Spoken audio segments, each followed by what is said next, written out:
Bingo Blitz rules. If your bingo has ads in it, That's not a bingo. if it doesn't have the coolest tournaments, mini games, and the most breathtaking design, Nope, not a bingo. if your bingo moment makes you feel so excited that you just want to burst in joy and scream out loud, bingo! Sorry, so you're playing... Bingo Blitz? Now that's a bingo. Go for a world of excitement with Bingo Blitz, the #1 free bingo game. Download Bingo Blitz and play for free. Now that's a bingo. This is the sound of your ride home with Dad after he caught you vaping.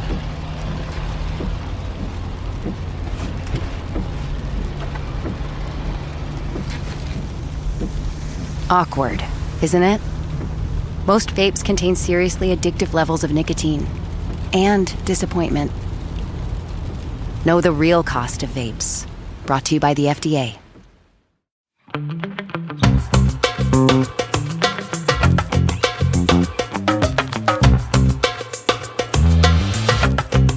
Hello, and welcome to another episode of your favorite podcast. Don't blame me. One of their favorites.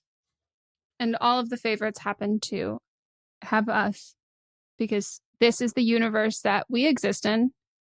And hopefully you have joined this universe. And if not, all aboard the spaceship. Chugga chugga. Ooh, yes, our spaceship sounds like a train. There's only room for two. Me and you.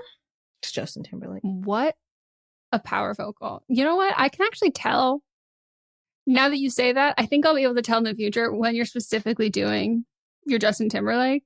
Because there's a sense of horniness there. I can hear the ramen hair.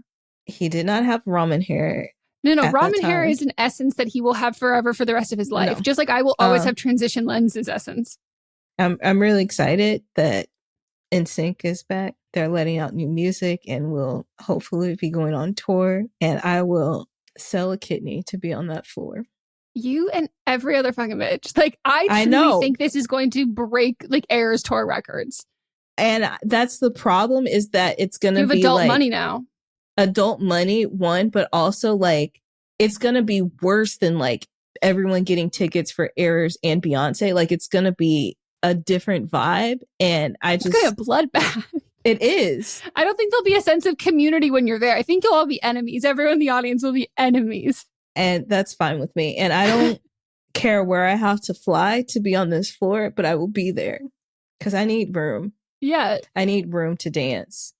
And when I say dance, I mean the choreographed dances that I still remember. I did it at Allison's wedding. I literally, at Allison's wedding, when Bye Bye Bye came on, I was at the gluten-free dessert bar. I grabbed my things, ran over to my table, put my dessert down, took a bite, and then got on the floor by the time we hit the floor so I could do the dance. You could have done when I tell my nephew when a song comes on he likes and he goes, "This is my jam." That's you. I said, "This is my shit," but hold that thought. Hold that thought. I'll be back. I've got something to do. Mm-hmm. There you are. I know you didn't wear it, but in my mind I picture you with like a pashmina and heels and you kick them off and you throw that off. And I brought tennis shoes. So I had already switched. You knew. I knew. You knew what shit you were getting into. Yeah. So now on TikTok, it's all that I see is NSYNC content, and specifically millennial NSYNC content where people are teaching their children the dances. Oh my God.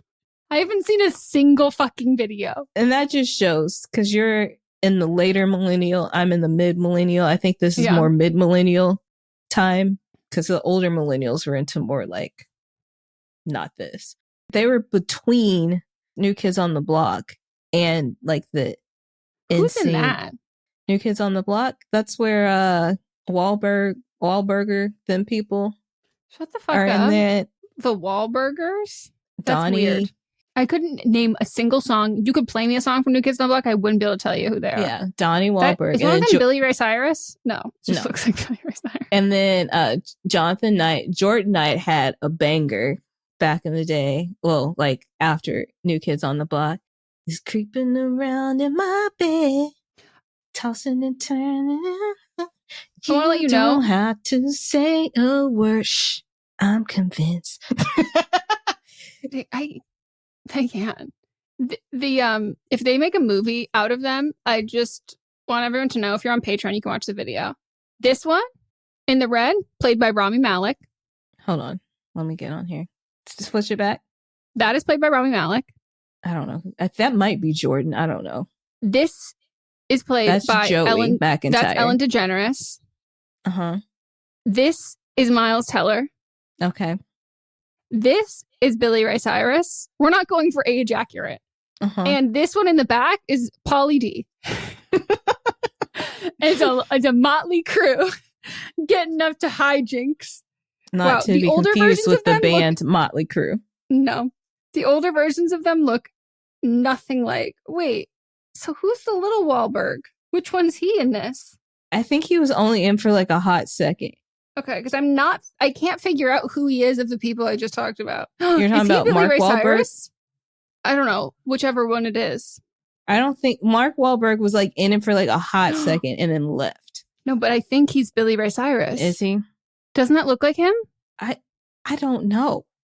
No, I don't know, because he was more of the like bad boy rapper.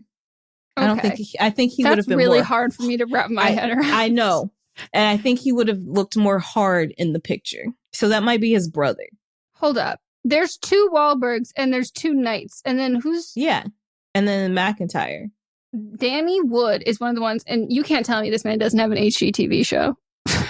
This man flipped homes in Vegas and Scottsdale. Halle Berry dated him?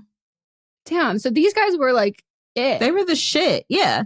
Well, welcome to Don't Blame Me, where we give you wonderful, amazing, life-changing advice. And sometimes we get on tangents. And if you enjoy those tangents, you're really going to love the rest of our content, because we upload a lot. We post a lot. You can also follow us or, join our Patreon, become a patron, and you can watch the video version of the podcast, or you can hang out with us on live streams, or both. Yeah. So we just went on this long tangent about boy bands. Music education. Yeah. And you could listen to my vocal stylings, but only if you're subscribed to our Patreon, and we'll put up a clip. You're going to want to hear it, because these runs, she's running through these streets and she's running through these notes. I was hitting them and they were hitting me back. And as they should. This is a symbiotic relationship. But yeah, so we're going to give you some advice. If it's your first time here, welcome. If you've been here before, sup, fucker. And I'm just too familiar. That's my issue. So we are going to listen to some voicemails. We're going to read some of your messages, letting us know the shit that's going on in your life that you desperately need our help for. And you might be wondering, how are we qualified to help you in your life? Is it because you are presidents, you are diplomats, you are therapists, you are doctors, you are surgeons, you are, I don't know, what else? All of those things. I once played a surgeon back in my acting days. In my Arkansas Kids for Health. I've told you about this. Oh, yeah. When I was in the Arkansas Kids for Health, and I played a surgeon in one of them. I was versatile. I was a potato. It was a lot of different things. I was a mad scientist. Same video? It was different ones, but I was kind of like the through line to all of it. If it was... Yeah. If it was a variety show. If it was a variety show, I was the star. I was the Keenan, if you will. You were the blank and company. Uh-huh. Melissa and Co. Yeah. I'm happy for you. I would love to see those one day. And I do love that, like, teaching children everywhere. You can be a potato and a surgeon. Get you a girl who can do both.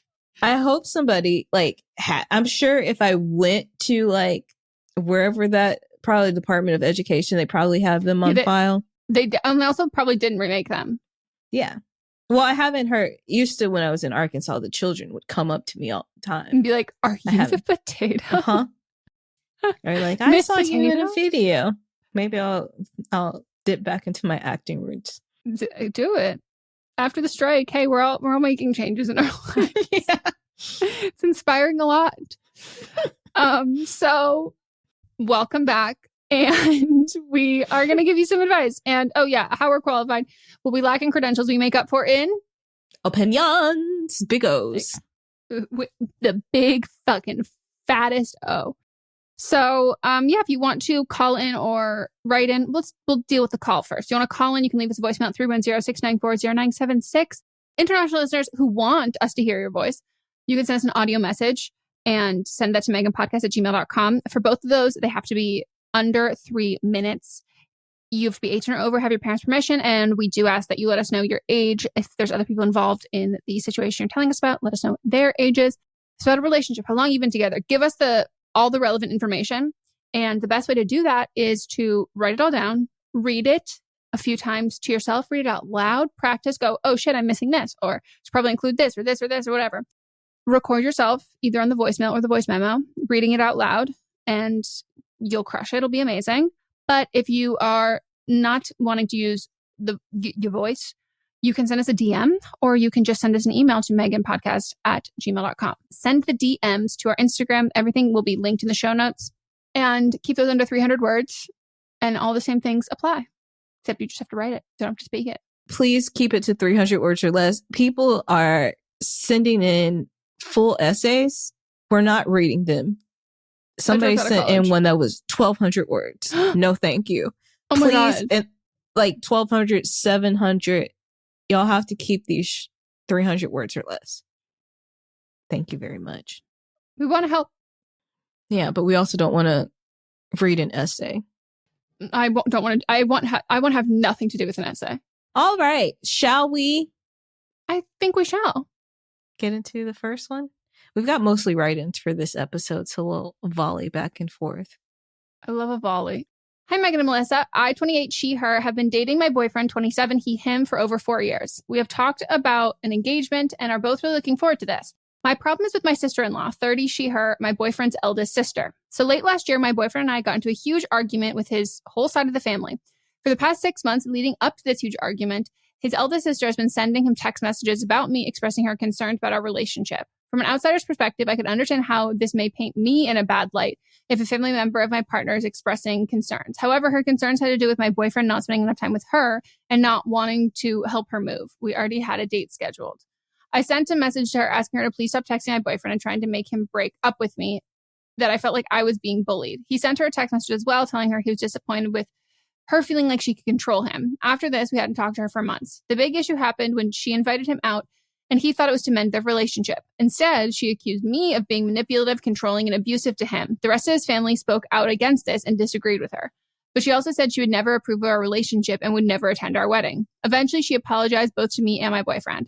However, she never took back her promise of never attending the wedding and never apologized for calling me abusive. The apology was very transactional and no accountability was really taken. I accepted the apology for my boyfriend's sake. Now my boyfriend and I are newly engaged and I'm debating being a petty bitch and not inviting her to the wedding until she issues an apology for treating us so poorly or just, quote unquote, getting over it for the sake of his other family who I love deeply. I have no idea what to do. I'm going to shoot you straight. I do not think that her issuing a second apology, like with metaphorical gun being held to her head, is going to feel like a more sincere apology than the one you already got. No. And how long has it been since she did that apology? Because if you do it now, even if it was like a month ago, like it's too far. Like it's too much time has passed. Yeah, if things seem to be fine with y'all now and you're still holding on to resentment, then your pettiness isn't deserved. It's not earned. Yeah. And I also think that you can have, and very rightful have issues with her and you can not want to have a relationship with her, but that's the only choice you can make is that one. And then therefore the family would then make the choice to either maintain a relationship with their daughter/sister or you. So you can't really by marrying into this family that they're still all on good terms with her, you have to you just have to deal with it. It's not your family nor those boundaries that you can then set for other people besides you. Yeah, and if you already accepted the apology for your boyfriend's sake, why would he be okay with you not inviting her to the wedding at that point? Like Yeah. that's just going to start an argument and a rift between you and your fiance now. Mm-hmm. I also So think like, that why would you even drudge that up? And also, I think I don't disagree with you that like the apology might have felt fake or forced, but then you fake accepted the apology. So like you also lost your footing there because then you're both being fake. So you can't get mad at someone. It's just, I understand like the frustration, the pettiness here. My toxic advice is to like, is there like do you have anything going on in your friend group that like is pissing you off, or with like your own family or your own things that are separate? Like, this feels like specifically trying to exert control over this situation, which like you don't really have much here. So like maybe it's indicative of like you need to switch something up in a friendship, like, and you need to issue some control somewhere else or pick up a new hobby, because if you're going to start like you're going to embark on a marriage and you love the rest of his family, I'm sure they love you. They also love their daughter, and you don't want to build resentment or animosity there, because I don't think it's always right, but people are going to pick their blood first, and you might not feel supported or outnumbered once you join the family. Mm-hmm. But you can stand up for yourself. But like Melissa said, I just don't think, I think if something else happens, then in the moment, if you don't accept the apology and you're not cool with it and you will continue to stew on it or ruminate on this months after, then don't accept the apology for your boyfriend, because those feelings aren't going away. Like, you're still having them. So I would say just keep that in mind for next time. But yeah, when you marry someone, I truly believe you marry their family and the relationship that they have with their family. Like, if someone doesn't have a relationship, like, then that's fine. But like, you then can't marry them and then think you're going to create a relationship with their family the same way that it's like you marry them and then think that their relationship with their family will change. Agree. But congratulations on the engagement. All right, next. Hey, Meghan and Melisa, longtime listener. I've been a fan of the podcast since it started. I'm 22. I use she, her pronouns, and I need your advice on how to get over someone that you've never been with. So the story goes, I have been in love with a close family friend. I've realized it's been about 10 years. I realized this about 2-3 years ago. And like, our families are super close. I've grown up by him. Always fucking around. I can't get away from him. But I am in love with him. I have not been in any sort of a serious relationship, seriously dating anyone for the past like 2 or 3 years since I realized I've been in love with him for so long. And I've talked about it with even like my therapist and stuff. There's so much that like, it's not going to fit in 3 minutes, so I'm just going to talk and give you guys the backstory. Again, he's 26. Him. He's like best friends with my dad. It's always been a will they, won't they relationship between us, where when we were younger, everyone like pushed us kind of together and was like, oh, like you're gonna date him. You guys are gonna be together and it's gonna be great. And then as soon as it started to seem real, everybody kind of pulled back and was like, oh no, that's not a good idea. And I think they kind of talked to him out of it, because there's been like he's honest about his feelings when he's drinking, which is not great. But, I'm also a little bit more honest with my feelings when drinking. And like, there's been multiple nights where we end up falling asleep on the couch together after cuddling and making out for a little bit. I stopped us from going further because I didn't want to when we were drinking. In the morning, he made breakfast and stuff for me. And then about a year ago, one of those things happened and he chose someone else. And I just found out that he's planning on proposing to her. So he has repeatedly chosen someone over me. And I just can't get him out of my...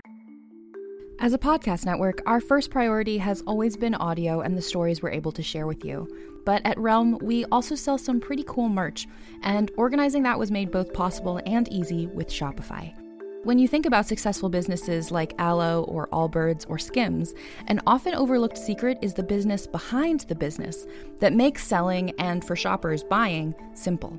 For millions of businesses, that business is Shopify. That's because nobody does selling better than Shopify. It's the home of the #1 checkout on the planet. And the not-so-secret secret that's definitely worth talking about is that Shop Pay boosts conversions up to 50%. That's more happy customers and way more sales going. If you're hoping to grow your business, your commerce platform better be ready to sell wherever your customers are scrolling or strolling, on the web, in your store, in their feed, and everywhere in between. Businesses that sell more sell on Shopify. Upgrade your business and get the same checkout we use with Shopify. Sign up for your $1 per month trial period at shopify.com/realm, all lowercase. Go to shopify.com/realm to upgrade your selling today. Shopify.com/realm.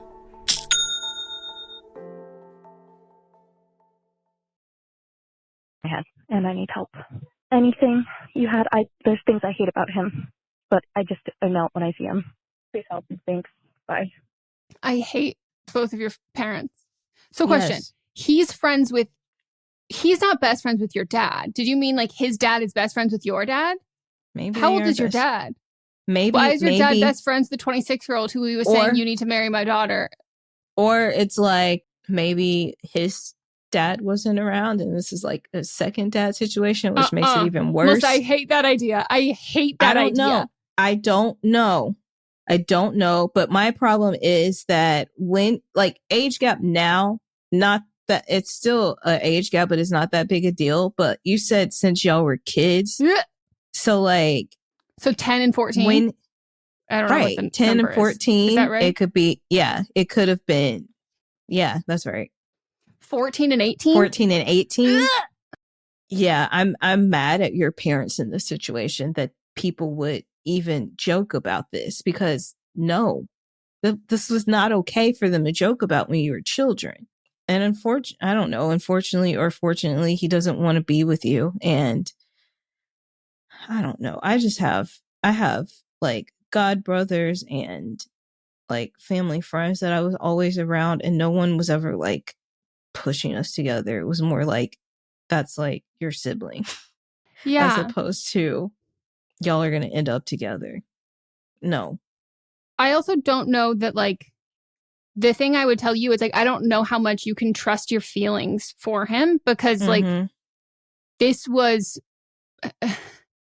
kind of told of you. So like there are certain things about like your childhood where we rely on other people. We rely on adults storytelling of these things, and they can become like truth in our mind, and they shape our worldview and all of those things. And so if you've known him your whole life, you know, whether you had a crush on him when you were little or not, and like that was like the first start of it, the discussions of that, and then like the family members and all of those things there, like that is making it something that's like adults are seeing this and this is destiny, and it's not like a childhood crush.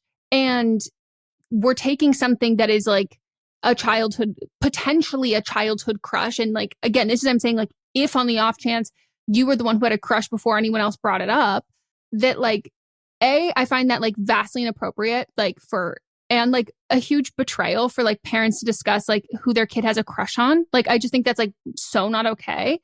But then if you didn't even bring it up, then it's kind of like your whole childhood is going to be tied to him being there and like them talking about him. And so like all of these memories that you may have, or ones that you might not actually have, but they tell you about them and those give you warm, fuzzy feelings. They're like, it's messing it all up. Like, it's just messing with you in a way that like, I don't think that this is someone you truly have romantic feelings for, because I don't think that you can, and I don't think anyone could separate the reality from the storytelling and like the fiction and the adults telling you this.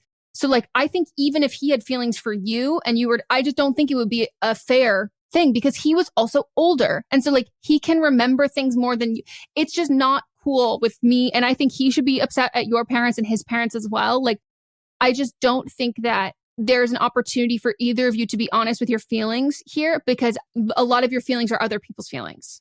Yeah, but then also when y'all got older, the adults pulled back. So they must have seen that they had messed up and what they were inflicting on both of you. And I guess they've tried to correct their ways, but like the damage has already been done. Like, but they don't want y'all to be together. They have to see. You said there's a lot of things about him that you hate. Like, the feelings that you have are fake feelings. Yeah. it's a movie about your own life. Like this is like, you were told about this in the same sense of like a happy little home movie, but you were starring in a child coming of age film told by the people who you trusted and loved the most. And like you got to live it. And so that becomes like the, you know, celebrity fantasy as well, where it's like you fall in love with it, or a character from a book, like, and you build them up in your head, and that's all imagination, and you're playing pretend. But this is like, you have the adults in your life telling you about all of this. And like, you know, I had like one of my neighbors who like I was like very good friends with. There's also a family friend growing up. Like he and I were like obsessed with each other, and like we would hold hands, and like we'd be all like sweet and cute. But I remember like some of that. But like by the time we were in we're the same age, like went to the same school. And then as it naturally does, you know, we remained friendly, but like we weren't like that past the age of like 5.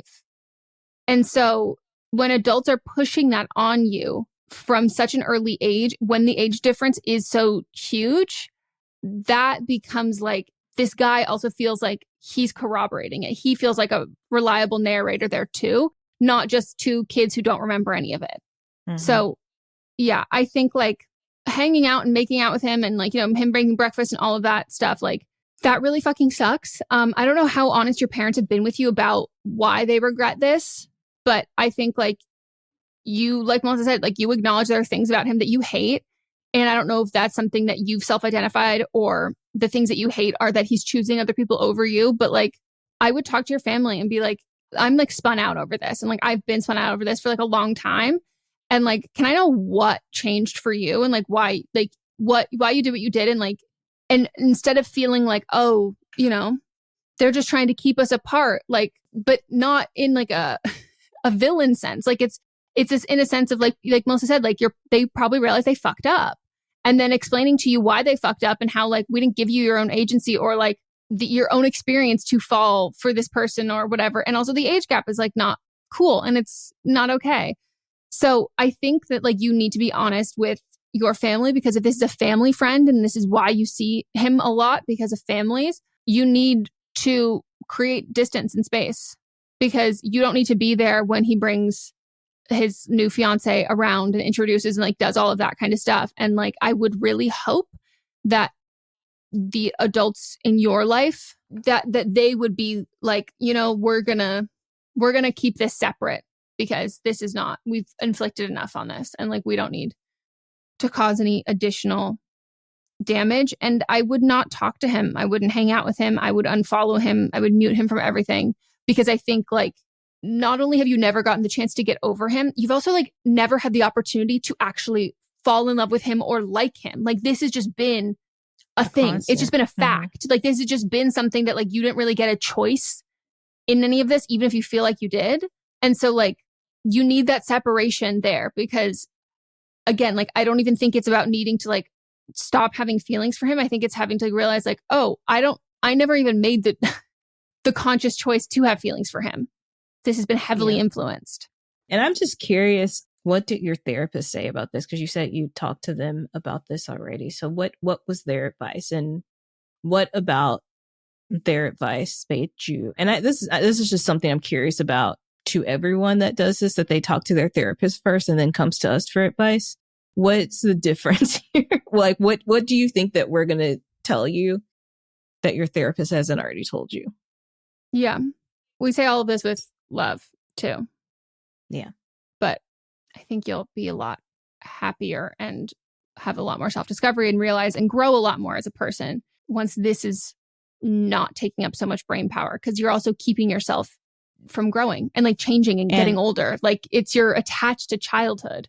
Yeah. And finding someone else too. Yeah. And being who you are as an adult, like not like this idea that you had of you and of someone else at a certain, like it's just so insular. Like the world is so much bigger than all of this. And I think once this is in the past, you're going to realize that. Mm-hmm. All right. Well, we're going to take a break. And when we get back, we'll get into the rest.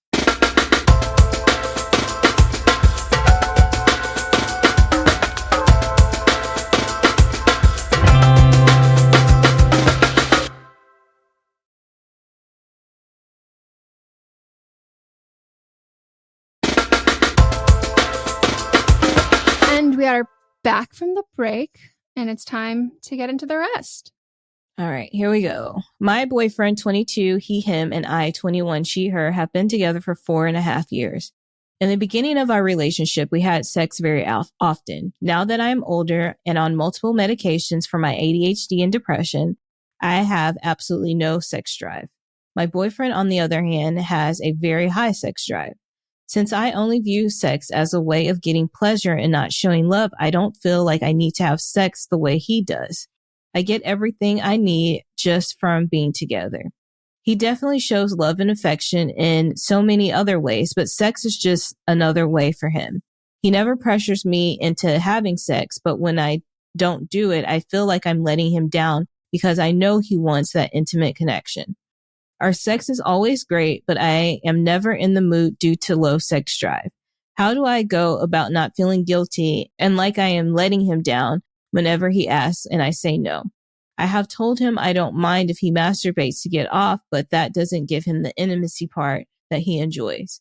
We've also spoken about opening our relationship, but he is totally against that. I am just stuck in feeling like I am not giving him enough.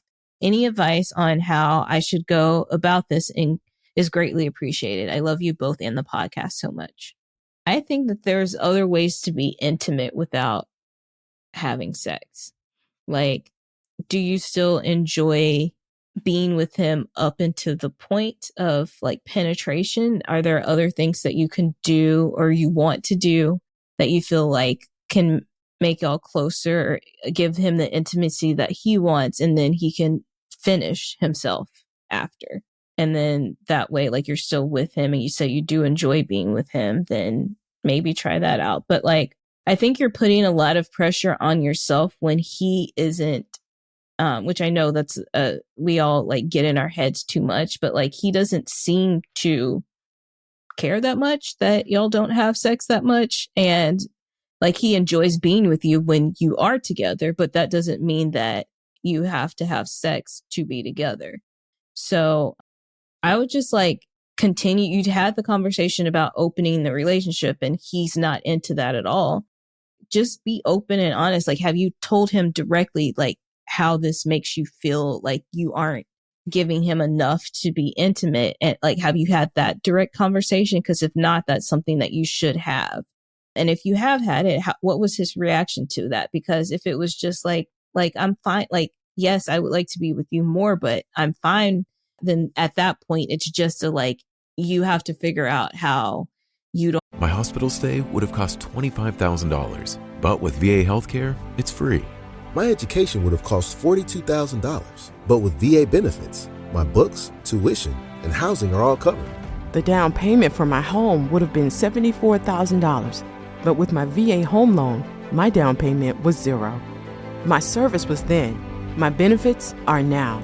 Get what you earned. Visit choose.va.gov. Not all veterans are eligible for the type or amount of benefits mentioned here. Don't feel guilty about it then. Yeah, I agree with all that. That's exactly what I was going to say, because I think it really all depends on what his reaction to this is. Like, does he feel like you're letting him down? Because we can put a lot of that on ourselves. But also, yes, like, is he doing some verbal or nonverbal cues that like he's saying that he's not upset, but like he's moping? Because that is something like, okay, so like if you are not upset, then I need you to then not act upset. Like, you can't tell me you're not upset because that does make me feel guilty, even though you're saying the right things. You're not following that through with your actions. And he's allowed to be disappointed, but he has to keep that to himself, because he's allowed to have mismatched sex drive be a deal breaker, just as you are allowed to have mixed match sex drive be a deal breaker. But if it's not a deal breaker for either of you, then there cannot be guilt there. And whether that's coming from him, I would like really unpack, because, you know, he's allowed to feel some type of way about it, but he can't express, like, he knows you have mismatched sex drive. He agreed to a relationship with that. He's cool with that. And like, he can change that at a certain point, but like the changing of that is leaving the relationship, not guilting your partner into having sex. Mm-hmm. So I think that I would unpack and like really like focus on like, where is it coming from? Like, where is this guilt feeling? And I think there's like I don't disagree that there's a likelihood that it's coming just from you. And if it's coming from just from you, what could he say or do that would make you not feel guilty.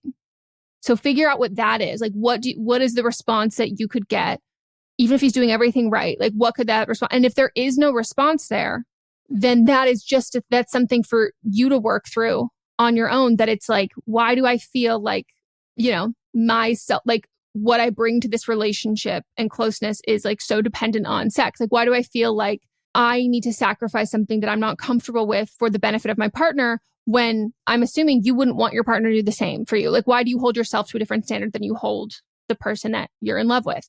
So I would address all of that. And I think, like Melissa said, like something where it's like still being intimate, like even just like sending nudes. When you're someone maybe sending a nude, like you can be very much in the mood, but like also like, or sending like a dirty text. Like, I think dirty texts are far more, you have to be a little more creative and it's sexually intimate. But like, I've like been with fucking like friends, we're all sitting out at dinner and it's like, what are you doing? It's like, you would look over at a phone and someone's like sending the most like filthy, nasty text messages, then be like closing the phone and being like, okay, so what I was saying before, and like, it's not sexual. Like, you can have it be very sexual, but other times like it's not, and it's fun. But so something like that, where it's that, or sending nudes, things that are giving intimacy in like a sexual manner that does not involve physical intimacy for you. But then I would, like Melissa said, like I would also think about other ways that you can be intimate and have that kind of closeness that is not sex, and things that you're looking forward to.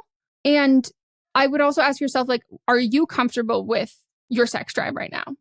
And like, if you take away him from the situation, like let's say you were single or you were in a different relationship with someone you didn't feel like you've built this life with and you really owe a lot to and you care for, how would you feel about your sex drive? Like, would it be like totally chill and like you'd be fine with it? Or is it something that like you're unhappy with? Like, what's the driving force behind that? Because, sex drives ebb and flow, and medication can affect it, hormones can affect it, like life can affect it, just circumstance. So I think like there's such a concept and idea that we're supposed to be these like all the time constant sex beings, and we should be so honored and flattered that when one have sex, like that we have to do all of that. And so there can be an expectation. If you look back on your other relationships, I don't know if you've had sex with other people, like how much of this has felt like you've been doing this for other people. And that guilt there might not just be this relationship, but like society expectation and like expectations you felt in other relationships, or even just like, hearing other people talk about sex with their partners or whatever that is. And so like a lot of that guilt there can just be coming from the world and your past. And that can be helpful to recognize, because we don't necessarily always realize how much those things affect us and our relationships. And we try and look to our relationship to fix that, and realizing that it didn't come from our relationship. So I think if you can pinpoint, and you might not know exactly, but pinpoint the potential spots that this is coming from and working on it from all angles, and then trusting your partner the same way you want your partner to trust you. If they say that like it's all good and fine, if they're not doing anything and they couldn't change any way that they say it or any way that they behave afterwards, other than like not asking you like to hook up, and then I think that you need to trust them the same way you want them to trust you. Mm-hmm. And if you don't want them coming on to you, like you can also say, like, if you want the ball to be in your court for like when you are in the mood, like you can also say that. So agree. I was recently with a group of friends, and like half the people there were either like, we were talking about like sex drives and stuff, and half the people there were like super horny, like let's fuck multiple times a day. And then the other half is like, I'm good. And like most of them were married, and like their partners were like accepting of that. It wasn't like a thing where it was like a deal breaker. So just trust your partner, trust what they say. Yeah. All right. Next one. Hell yeah. So, okay, I came to vent because it feels like talking to a friend, and I know y'all get this. So I have a baby shower tonight for my boss, whom I've literally had all of 3-4 conversations with and seen her maybe like 10 times because she's been working from home a lot on account of being very pregnant. I feel obligated to go for obvious reasons, but that's not the only off-putting part. There's going to be drinking involved, which feels weird for a baby shower in general, let alone a work function. I don't drink because I'm on mood stabilizers, and they do not play nice with alcohol. I don't owe them an explanation in any way, but at the same time, I already feel peer pressured into going. And now I feel peer pressured to drink because of conversations between coworkers all day today. I've only been at this job for 3 months and I wanted to have a hard boundary of my coworkers are not my friends, but now I feel like a bitch if I don't participate. I hate this. What would y'all do? I would make up an excuse. I would not go and I would get a cute baby gift. Yeah, get a gift. Either like just, I wouldn't even make up an excuse. I just wouldn't go and just say I'm not going. Or go. And if you go, if you want to go, you don't want to go. But if you were to go, just don't drink. She's not going to be drinking, hopefully. The person that baby if she's drinking, for. leave. If she's Unless drinking, she's leave. not the one that's carrying the child. But like, I mean, I think the vibe, if like the person throwing the baby shower, I don't know. I don't care if you're carrying the baby. I don't care any of that. I need at least one person there who is not drinking. Yeah. So like everybody will not be drinking at this thing. If you don't want to drink, don't drink. It might just be like people talking about like, oh, it's been a long week. I can't wait to blow off some steam at the baby shower, and just saying things when they're actually not going to get like wasted. Like who's going to get wasted at a baby shower? If they, I would That's go. so embarrassing. I would go. It would be embarrassing, but I would go for the pure point of view of spectator, seeing how people handle themselves. Because then that's going to set you up for the holiday parties coming. Whew. Which is, good point. You know, yeah. So like I would go just to like chill. You can hang with your boss or just hang with their, again, you won't be the only one not drinking. Like I'm guessing it is odd to me that they're having like coworkers at their the baby whole shower. thing's fucking weird to me. Because if most of the things that I've gone to or I've been invited to, like you'll have like a baby shower for the person separately. That's like a work thing that's like on lunch break. And then everybody has like their family one that does not have coworkers there unless they're their actual friends. Me personally, you asked what I would do. I would go not drink, get some meatballs. I don't know who's at this baby shower, but at a black baby shower, we're having meatballs and them little smoky weenies.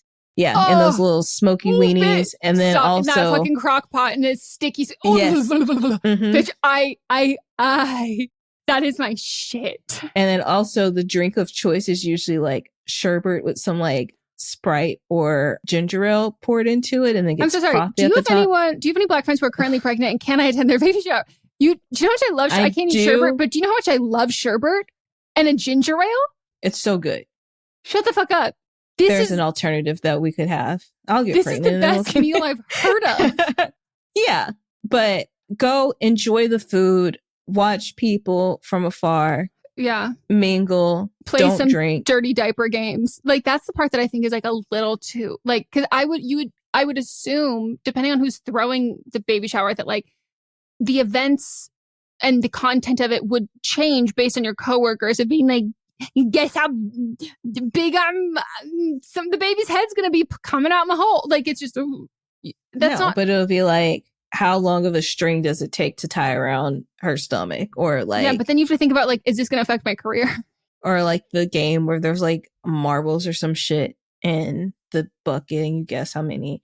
There's usually prizes. Last baby shower I was at, I got a big Target gift card. It's like $50 on it. So I got invited to one baby shower, my sister-in-law's baby shower. It was when I was gone, and I was like, damn, it's the only one I've ever been invited to, and I can't even go.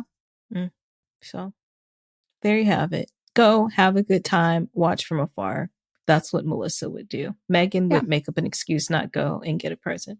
Well, it just depends on how much you like your coworkers. Like ABC Wednesdays. Y'all complain all day. We want books. We want paper towels in the classroom. Bet you want raises too. I'm still waiting on the paper towels. Abbott Elementary returns with a new season. We asked the district for more after-school programs. They gave us $50 for class pets instead. Critics cheer. Abbott Elementary continues to be one of the funniest and most beloved shows on TV. What y'all doing out there? Taking bribes. Proud of y'all. Abbott Elementary, Wednesdays, 9:30, 8:30 Central on ABC and stream on Hulu. If you're gonna like vibe in the corner alone, that's more Melissa's. Like she enjoy. I'm watching people. Unless I have someone who I can make eye contact with and know we're in this together and we're like both laughing, like it's not as fun for me if I'm just doing this alone and I have to retell the story. So yeah, but I also think that like you don't have to tell them why you don't drink. You just say like, oh, I don't drink. It's gonna be Right. Like, who has the baby shower like late? It's going to be in the middle of the day, right? I know. Maybe people are just talking a big game about drinking. We're probably right. Because like that just feels like, is everyone Ubering at like 11:30 a.m.? And like, are you just crushing mimosas with like deviled eggs? Right. Oh, deviled eggs. I know. That's all it needed when you said that sherbet and those fucking little sausage minis. All I need there is some deviled eggs. I left out the deviled eggs. The deviled eggs are definitely will be there too. Fuck shit. Whew. I'm just gonna start like who's having a baby shower? Invite me. Do you think it's a Southern thing or here too? It might be a Southern thing because the one baby shower I went to the last time, they were from the South. So yeah, I'm happy to add people to my circle who are from the South because probably can cook, and you've moved to Los Angeles, which says a lot about your political opinions, right? And you might call me honey and baby. And if you're a woman saying this, that's very comforting to me because I have mommy issues. If you're a man, stop. Stop. So I love that. Fuck, that's literally what I want to eat now. And that's not what I have for lunch. Now that I'm thinking of it. Can we throw ourselves on? Yeah, we can have a no baby shower. Yeah. Sponsored by Julie. Yes. Anyways, congrats to your boss. Don't make that joke to her. Okay. Is that it? Yeah, well, we're going to take one more break, but when we come back, we'll have Don't Blame Them.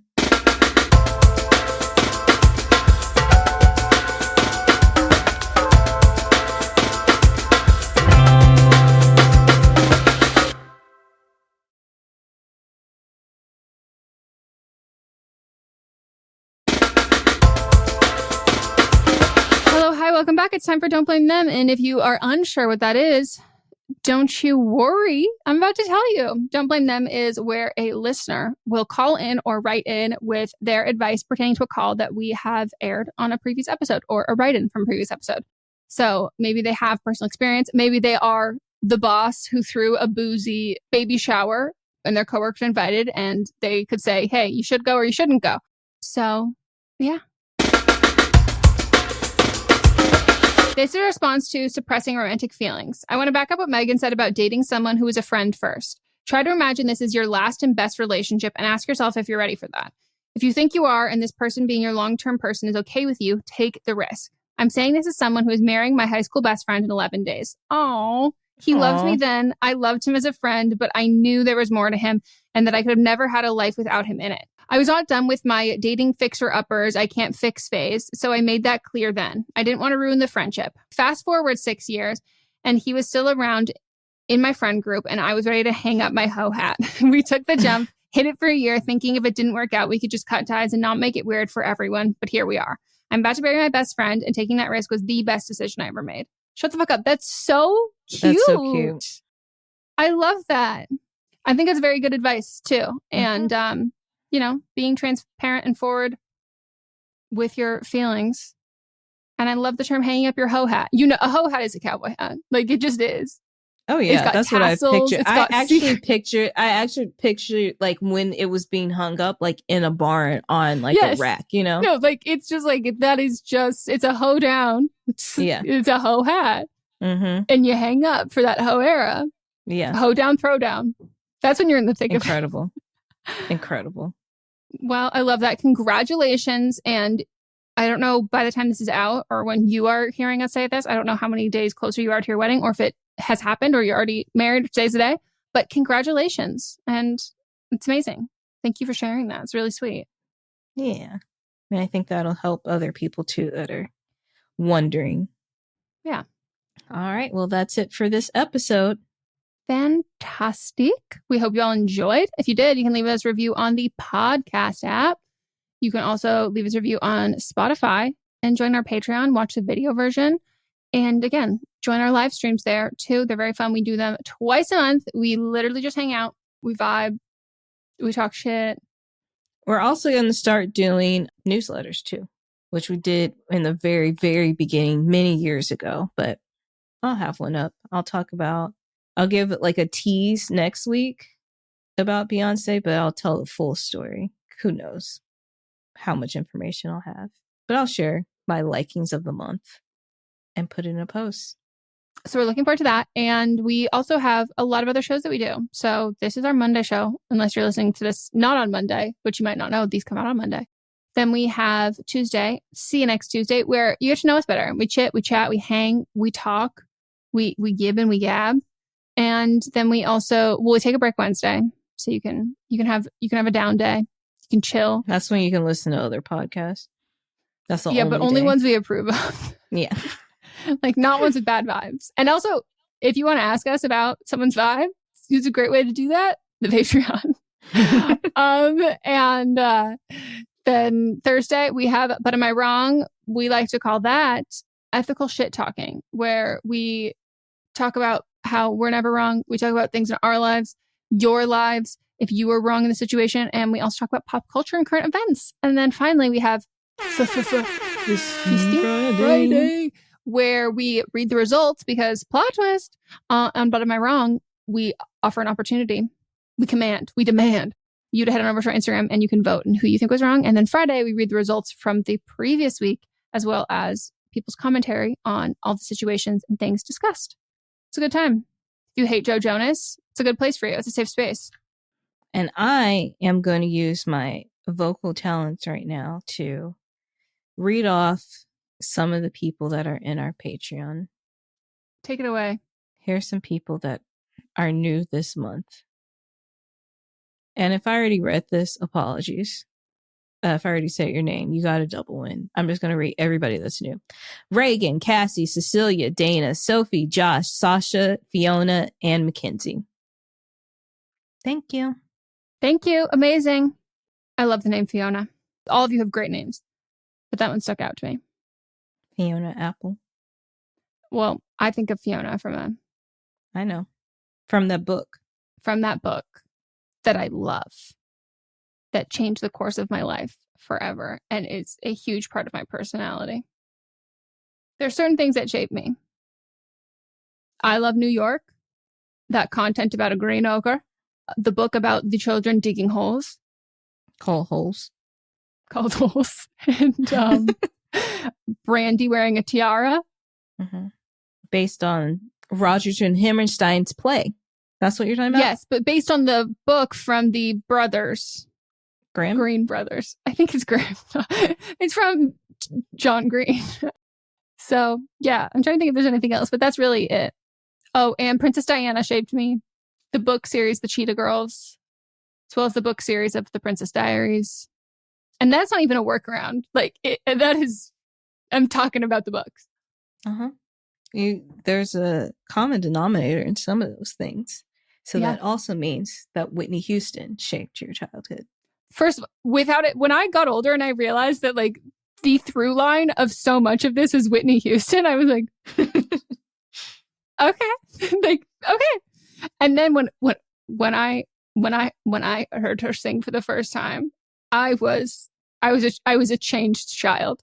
My eyes glued, just like coming out of her mouth. A lot of times when I get in the car, I'll just say, Smart Assistant, play music by Whitney Houston. Top down. Mm-hmm. That's actually like an unstoppable, unmatchable vibe. Yeah. I would probably crash my car. It's like, that's one of those ones that it's like those memes of like driving off of a cliff. Like I would lose myself in it. It's incredible. Now I want to do it. Well, I'll open the sunroof of my Honda. Is it a Honda that I have? Yes, you do. Okay. Or you could get in my car and we could just cruise down the PCH. And that's the only thing we're doing. Like, we're not actually going anywhere. We're just putting on Whitney's greatest hits. Yeah. That's why there's traffic on the PCH. No one's going anywhere. We're all just in our fields with the latest album we want to listen to. Mm-hmm. Okay. Well, we hope y'all enjoyed. I hope you like loved us and like you're like, wow, they're like so fucking likable and like wonderful, sweet, and amazing. And to that I say, how crazy is it that you're right and we are, and you have good taste. Unless you like made it we to don't like this far when we're just babbling at the end. So clearly. Well, thank you all. Goodbye. Goodbye.